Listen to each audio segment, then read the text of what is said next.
नमस्कार। Prime time में आज मैं कादम्बिनी शर्मा हूं आपके साथ। ये जो सभी अलग अलग पार्टियों के बड़े बड़े नेताओं के बयान आपने सुने, ये आज सुबह हुए एक्शन का रिएक्शन है।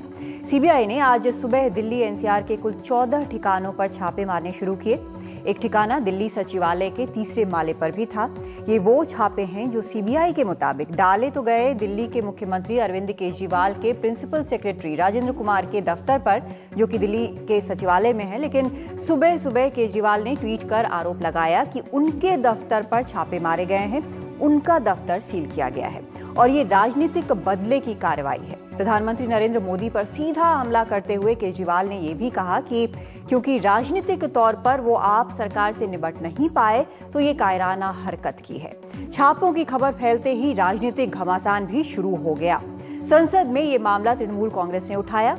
इस पर वित्त मंत्री अरुण जेटली ने और बाद में रविशंकर प्रसाद ने भी साफ कहा कि सीएम के दफ्तर पर छापे नहीं पड़े हैं। लेकिन शाम में खुद केजरीवाल मीडिया के सामने आए और एक बार फिर नरेंद्र मोदी पर हमला बोला। कहा कि सरकार झूठ बोल रही है, उनके दफ्तर को सीबीआई ने खंगाला है और आरोप लगाया कि असल में डीडीसीए के भ्रष्टाचार और वित्तीय अनियमितताओं के मामले में अरुण जेटली से जुड़े फाइल ढूंढे जा रहे थे।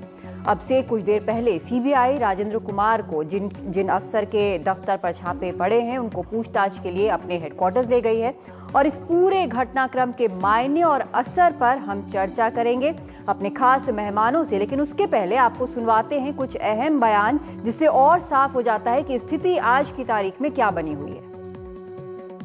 अगर ये वो ठेके दिए गए थे तो सरकार के अंदर ठेके एक आदमी नहीं देता, नीचे से फाइल चलती है, उसके ऊपर डिप्टी सेक्रेटरी साइन करता है, स्पेशल सेक्रेटरी साइन करता है, फिर सेक्रेटरी साइन करता है, फिर मंत्री भी साइन करता है। उनको क्यों नहीं रेड मारी? उनसे भी तो पूछताछ होनी चाहिए। जो उस वक्त के डिप्टी सेक्रेटरी थे, उस वक्त के स्पेशल सेक्रेटरी थे, उस वक्त के मंत्री थे शीला जी की कैबिनेट के अंदर, जो भी उस टाइम का एजुकेशन मिनिस्टर था, जो भी उस टाइम का फाइनेंस मिनिस्टर था, जो भी उस टाइम का आईटी मिनिस्टर था, उसके यहाँ रेड नहीं मारी। उससे नहीं पूछा कि भाई साहब आपके समय में ये राजेंद्र जी ठेके दे रहे थे, आप क्या कर रहे थे? उनके भी तो फाइल होंगे साइनों पे, उनके भी तो साइन होंगे फाइलों पे। उनके यहाँ रेड नहीं मारी, उनके यहाँ रेड नहीं मारी। मंत्रियों के, शीला दीक्षित जी की कैबिनेट के जो मंत्री थे, जिन्होंने मान लो ठेके गलत दिए गए थे, गलत दिए, फांसी पे टांग दो, सबको टांग दो। शीला जी के मंत्रियों के साथ आपकी क्या दोस्ती है? अगर ठेके गलत है, उनको क्यों नहीं किया? उस वक्त का स्पेशल सेक्रेटरी, डिप्टी सेक्रेटरी, फलाना सेक्रेटरी, ढिमका सेक्रेटरी, वो उसको क्यों नहीं किया? मकसद उन ठेकों की जांच करने का नहीं, मकसद केजरीवाल है। राजेंद्र तो सिर्फ बहाना है, केजरीवाल निशाना है।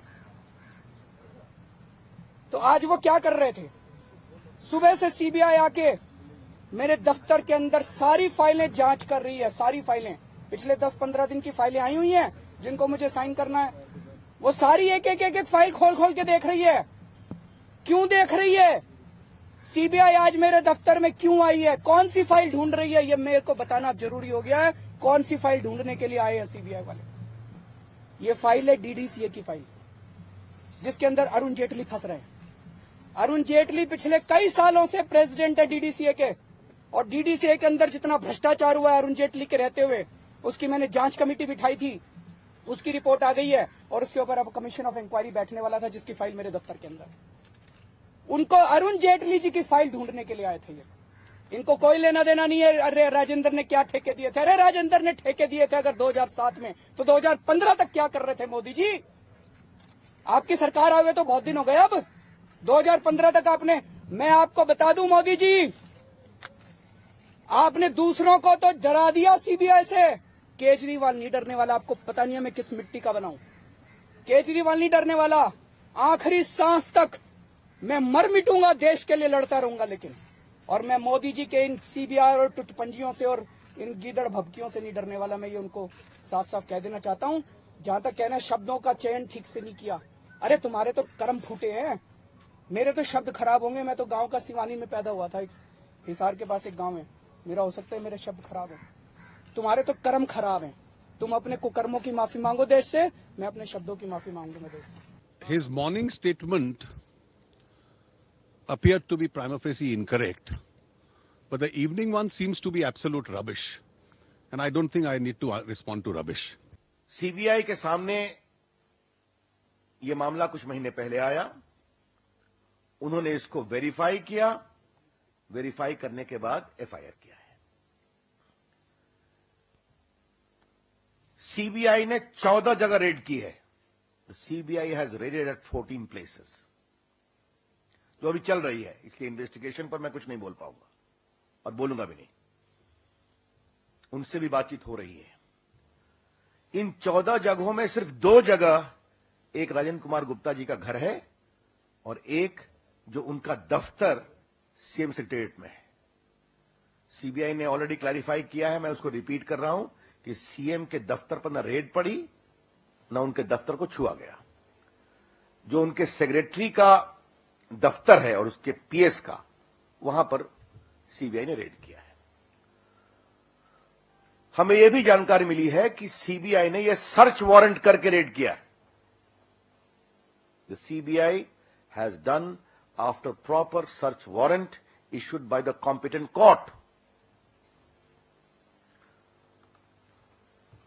अब इस आलोक में मुख्यमंत्री जी ने जो भारत के प्रधानमंत्री, लोकप्रिय प्रधानमंत्री नरेंद्र मोदी जी को कायर कहा है, इसकी हम भर्त्सना करते हैं। अरविंद केजरीवाल जी को माफी मांगनी चाहिए भारत के प्रधानमंत्री से।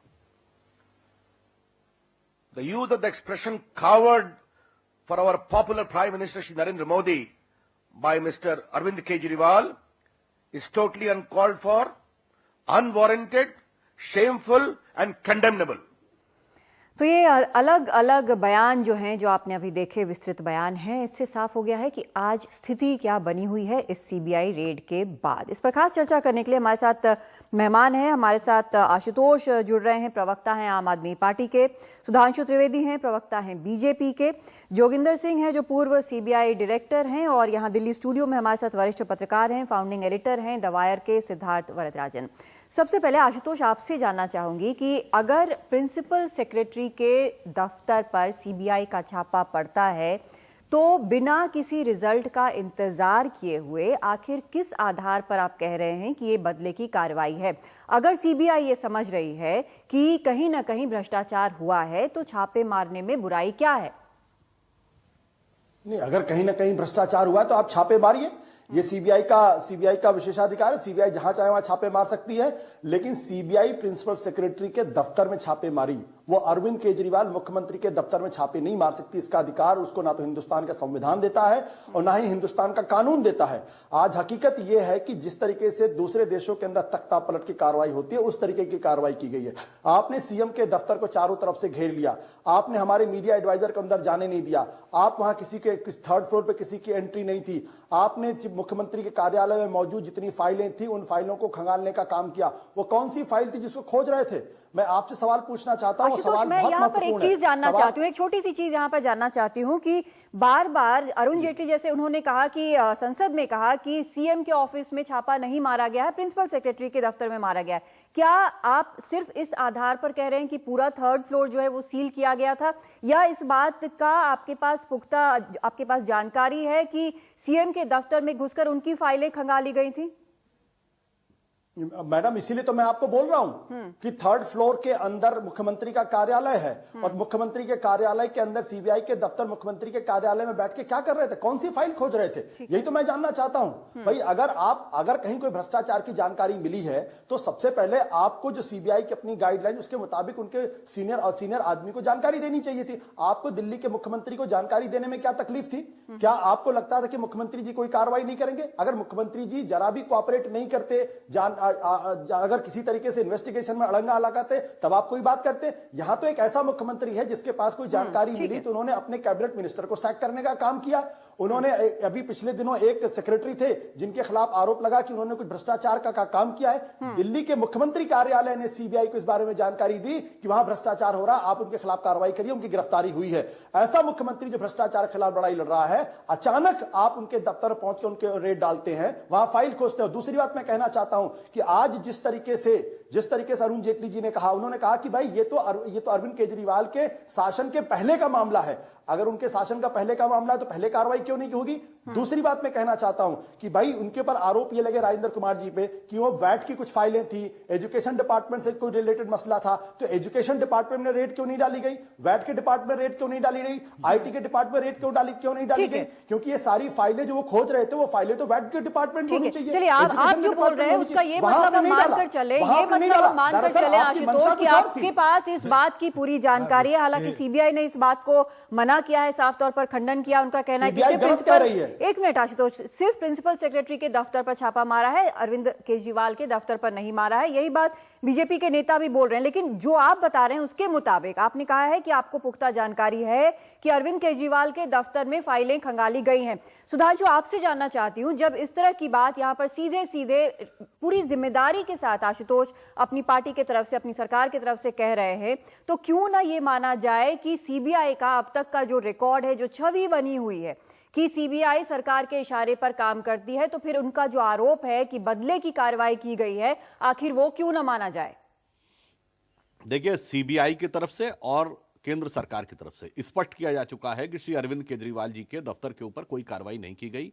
जो एक अधिकारी के विरुद्ध, प्रमुख सचिव के विरुद्ध की गई, उस संदर्भ में रविशंकर प्रसाद जी ने भी स्पष्ट तौर पे कहा कि कॉम्पिटेंट कोर्ट से, यानी न्यायालय के सक्षम स्तर से सर्च वारंट के आधार पर कार्रवाई हुई है।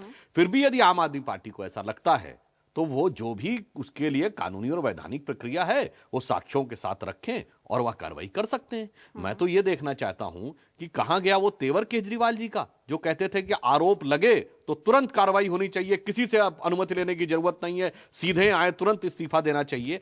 अचानक यदि उनके एक प्रिय पात्र अधिकारी के ऊपर कार्रवाई होती है तो उनको नियम, कानून, राजनीति, नैतिकता, सब प्रकार की चीजें नजर आने लगती हैं। और इतना ही नहीं, अभी आपकी बाइट में दिखाया जा रहा था, वो शीला जी के जमाने की उल्लेख कर रहे थे। अरे याद करिए 2013 का चुनाव, सारे दिल्ली के टेंपो के पीछे लिखा था ईमानदार या बेईमान शीला जी का। 10 महीने हो गए, आपने क्या किया है? इसका मतलब सीधा बात यह है कि कार्रवाई कोई भी भ्रष्टाचार के विरुद्ध करने में आम आदमी पार्टी की कोई रुचि नहीं थी। उनका उद्देश्य सिर्फ एक बवाल क्रिएट करते रहना है। और जहां तक जो अपशब्द का प्रयोग किया प्रधानमंत्री के लिए, उस पर मैं आऊंगी सुधांशु, मैं उस पर आऊंगी। लेकिन आज की तारीख, अभी जो हम बात कर रहे हैं वो ये कि अरविंद केजरीवाल जो आरोप लगा रहे हैं कि बदले की कार्रवाई की गई, यहां पर मामला सिर्फ एक अधिकारी पर रेड का नहीं रह गया है। अब बात यहां तक पहुंच गई है कि डराने धमकाने की कोशिश, सरकार की तरफ से इंटिमिडेट करने की कोशिश हो रही है। यह आरोप है अरविंद केजरीवाल का। देखिए, किस संदर्भ में बदले की कार्रवाई? हमारी सरकार, यदि सीबीआई का दुरुपयोग निश्चित रूप से हुआ है और लोगों के दिमाग पर जो एक छवि बनी हुई है, मैं उससे इनकार नहीं करता, क्योंकि मात्र 1.5 साल पहले तक जो कुछ हुआ वो हमने विपक्ष के रूप में नहीं कहा, सर्वोच्च न्यायालय ने उसको पिंजरे का तोता कहा था। मगर मैं यह बात ईमानदारी से कहता हूं, यदि हमारी सरकार सीबीआई का दुरुपयोग कर रही होती तो राज्यसभा में हमें प्रताड़ना देने का जो आनंद ले रही है कांग्रेस और अन्य दल, वो नहीं ले पा रहे होते। कांग्रेस के दौरे हुकूमत में सबने देखा था कि 2G के मामले पर पीएससी की रिपोर्ट को सपा बसपा जैसी भ्रष्ट पार्टियों ने जैसे ही सबवर्ट किया, मुलायम सिंह और मायावती के खिलाफ केसेस डाइल्यूट होने लगे। ये जो कुछ हो रहा है संसद के अंदर, वो इस बात का प्रमाण है कि हमारी सरकार सीबीआई का दुरुपयोग नहीं कर रही है। यानी कि हम ये आज मानकर चले, आप कह रहे हैं कि आप क्योंकि अब सरकार में हैं इसलिए अब सीबीआई इंडिपेंडेंट है, वो किसी के दबाव में नहीं है। भाई मैं तो कह रहा हूं ना, साक्ष्य दीजिए, स्पष्ट नहीं तो कोरबोरेटिव एविडेंस दीजिए। जैसे मैंने आपसे कहा कि भाई जिस ढंग से 2G की रिपोर्ट सबवर्ट हुई और उसके तुरंत बाद आप डेट निकाल के देख लीजिए, मुलायम मायावती पे केसेस डाइल्यूट होने लगे, तो एक कोरबोरेटिव एविडेंस दिखता है ना। ऐसा कुछ भी नहीं, आप पुरानी मानसिकता के तहत आरोप लगाते जाएंगे बगैर साक्ष्य के, तो यह उचित नहीं। ठीक है, यहाँ मैं सिद्धार्थ के पास आऊंगी, लेकिन उसके पहले एक टेक्निकल सवाल मैं जोगिंदर सिंह जी आपसे पूछना चाहती हूँ कि यहाँ पर आशुतोष ने कहा है कि कम से कम बता देते और खुद अगर जो ऑफिसर्स हैं जिनके खिलाफ आरोप लगे उनको, उनके खिलाफ कार्रवाई करने की अगर सिफारिश की अरविंद केजरीवाल ने, तो क्या बताने का कोई यहाँ पर फैक्टर होता है क्या? सीबीआई जब इस तरह से रेड डालती है, मान लीजिए एक सीएम है और एक प्रिंसिपल सेक्रेटरी है, तो क्या इस तरह का कोई प्रावधान है, कोई स्थिति है कि इसमें इन्फॉर्म किया जाए? नहीं, ऐसी कोई बात नहीं है। सिर्फ एक ही लॉ है, जॉइंट सेक्रेटरी एंड अबव। अब गवर्नमेंट ने ये भी कर दिया, retired joint secretary and above government of India के गवर्नमेंट की सैंक्शन चाहिए इन्वेस्टिगेशन शुरू करने के लिए। और दूसरा ये जो है, ये कहते हैं डीडीसीए की फाइलें देख रहे थे, वो थी ये, वो तो प्राइवेट बॉडी है, तो सीबीआई के पास पावर ही नहीं करने के लिए है। गवर्नमेंट कहे भी तो वो कर नहीं सकते, वो तो सुप्रीम कोर्ट या हाई कोर्ट ऑर्डर करे पब्लिक इंटरेस्ट में, तब हो सकता है। एक दूसरे को प्राइवेट आदमी कितने धोखा देते हैं, पैसे नहीं देते जो है। तो मान लिया अगर अब आपकी बात मान भी ली जाए तो सीबीआई का तो वैसे ही इसमें रोल नहीं है। और दूसरी बात यह है कि CBI is a common whipping boy, उसके बावजूद भी रीजनेबली इंडिपेंडेंटली काम किया है। मैं आपसे सिर्फ इतना अर्ज करना चाहता हूं, ये तो डिपेंड करता है कि कितना यील्ड करते हैं। आजकल कोई डायरेक्टर नहीं करता। मेरी ट्रांसफर हुई थी जब फार्डर स्कैम में, तो उस समय के प्रधानमंत्री ने बताया कि जी मदद करनी है। मैं कहा जरूर करेंगे, पर एक ही है करके मैं लिख के दे दीजिए हमें जो करना है, हम पूरे आदेश मानेंगे। कहने लगे नहीं छोटी सी बात है। मैं कहा जी मेरे लिए तो बड़ी बात है। कहते हैं you know I am the prime minister. Joginder Singh ji, लेकिन हर बार इंडिपेंडेंट माइंड से काम करे कोई ऐसा जरूरी नहीं है। सिद्धार्थ, आपसे जानना चाहती हूँ कि यहाँ पर आरोप प्रत्यारोप बहुत जबरदस्त लग रहे हैं। ऐसा है कि 3 एजेंसियां सिर्फ इंडिपेंडेंट हैं। एक सीएजी, एक इलेक्शन कमीशन, तीसरी जुडिशरी। बाकी सारी एजेंसियां जो हैं गवर्नमेंट का विंग है, गवर्नमेंट का हिस्सा है। गवर्नमेंट पे भी डिपेंड करता है और इंडिविजुअल जो हेड कर रहे हैं उन पे भी डिपेंड करता है कैसे वो काम करते हैं। की बात आपने बताई है, नहीं कि बहुत इंपॉर्टेंट पॉइंट है कि इंडिविजुअल पर भी डिपेंड करता है, ये बहुत बड़ी चीज है। और यहाँ पर दूसरी बात यह है कि कोई भी सरकार पुलिस को इंडिपेंडेंस देना नहीं चाहती। यहाँ पर जो बोला है कि अगर यही होता तो राज्यसभा में जितना सरदर्द है वो हम हैंडल कर लेते इसके जरिए। ये बड़ा एक पॉइंट लग रहा है मुझे कि अगर इतना हंगामा जो जीएसटी पास कराने के लिए सरकार बिल्कुल छटपटाई हुई है, अगर इतना ही हैंडल करना होता तो शायद वो कर सकती थी। फिर इसमें ये एक नई समस्या, नया हंगामा खड़ा करने की कैसे सूझेगी? देखिए, अगर सुधांशु जी ये कहना चाह रहे हैं कि सीबीआई पूरी तरह से आजाद तरीके से काम कर रहा है, तो मैं आपके सामने 3 मिसाल पेश कर सकता हूं जो उस बात का खंडन करेंगे। ठीक है। पॉइंट नंबर 1, सीबीआई ने पिछले 2 साल से मुकदमा लड़ा है अमित शाह के खिलाफ। ठीक है, अमित शाह को सोहराबुद्दीन और तुलसीराम प्रजापति की मर्डर केस में उनको इंडाइक्ट किया गया। जब सीबीआई स्पेशल कोर्ट ने दिसंबर में अमित शाह जी को डिस्चार्ज कर दिया बिफोर ट्रायल, ठीक है, सीबीआई का फर्ज बनता था कि आप उस डिसीजन को लेकर अपील करें हाई कोर्ट में। सीबीआई ने अपील नहीं किया। किस आधार पे नहीं किया? हिंदुस्तान के हिस्ट्री में शायद एक भी केस नहीं मिलेगा आपको जहां पे एक मर्डर अक्यूज्ड ट्रायल से पहले उनको डिस्चार्ज किया जाता है। ठीक है। सीबीआई ने अपील नहीं किया। क्या हम ये माने कि उसमें राजनीति का कोई रोल नहीं था सीबीआई के उस फैसले में? दूसरा मिसाल, हेमंत बिश्व शर्मा जो कांग्रेस के नेता असम में थे, पिछले साल जो है उनपे सीबीआई की इंक्वायरी चली शारदा चिट फंड स्कैम में, जो है पूछताछ चलती रही। इस साल के अप्रैल मई में सीबीआई ने उनको क्लीन चिट दे दिया। 1-2 महीने के बाद वो बीजेपी में आ गए। तीसरा मिसाल, जिस तरह से सीबीआई ने तीसरा से तलवार और जावेद आनंद के मतलब उनका दुरुपयोग हुआ वहां पे, जिस तरह से छोटी सी बात को लेके रेड पे रेड और फिर उनका बेल का मुखालफत करना, फाइनली हाई कोर्ट ने उनको कहा कि नहीं बेल मिलना चाहिए उनको। तो ये साफ जाहिर करता, मतलब ये मिसाल है और शायद और भी हिंदुस्तान के हर कोने से मिसाल मिल सकती है। जो यहाँ पर आम आदमी पार्टी जो आरोप लगा रही है कि ये कहीं ना कहीं पॉलिटिकल वेंडेटा है, आपको लगता है कि ये बदले की कार्रवाई है? मैं इस रेड की सच्चाई क्या है क्या नहीं है, हम उस पोजीशन में नहीं है। हाँ। लेकिन अगर कोई कहे कि सीबीआई इंडिपेंडेंट है तो इस पे मैं हंसूंगा, क्योंकि ये एकदम अनबिलीवेबल बात है। सीबीआई जो है जैसे जोगिंदर सिंह जी कह रहे हैं सरकार का हिस्सा है और आज तक कोई ऐसा बीजेपी मोदी साहब के टेन्योर में मुझे कोई फर्क नहीं लग रहा। जिस तरह से कांग्रेस पार्टी ने उसको यूज किया उसी तरह से मोदी साहब उसको यूज कर रहे हैं। और आखिरी बात मैं रखना चाहूंगा कि 2012-2013 में जो हम लोग लोकपाल की बात करते थे, आखिरी बात क्यों उठी? क्योंकि सीबीआई तभी इंडिपेंडेंट काम कर पाएगा अगर एक लोकपाल जो है उसके ऊपर कंट्रोल करे, बजाय इसके की सरकार। लेकिन अब 3 साल हो गए, बीजेपी जो है उस लोकपाल इसकी बात ही नहीं हो रही। मुझे लगता है कि अगर बीजेपी मोदी सरकार ने नहीं, लेकिन सिद्धार्थ यहाँ पर मैं ये जानना चाहती हूँ कि अगर किसी अफसर पर किसी तरह के भ्रष्टाचार के आरोप लगते हैं, सीबीआई के पास ये मामला जाता है, ऐसे में अगर वो अफसर सरकार के करीब है तो क्या सीबीआई उस पर हाथ ही न डाले? नहीं, हाथ डालना चाहिए। लेकिन यहाँ पे जब केजरीवाल साहब अपने बयान में बोलते हैं कि भाई इस वक्त पे क्यों उनको टारगेट किया जा रहा है, जब पहले कि केजरीवाल के साथ वो काम नहीं कर रहे थे और एलजी का कंट्रोल था दिल्ली गवर्नमेंट पे, तो कंप्लेंट जो है क्यों नहीं फाइल किया गया, उस पर एक्शन क्यों नहीं किया गया? तो इस सवाल का जवाब सीबीआई और सरकार को देना चाहिए। लेकिन अगर सीबीआई अपना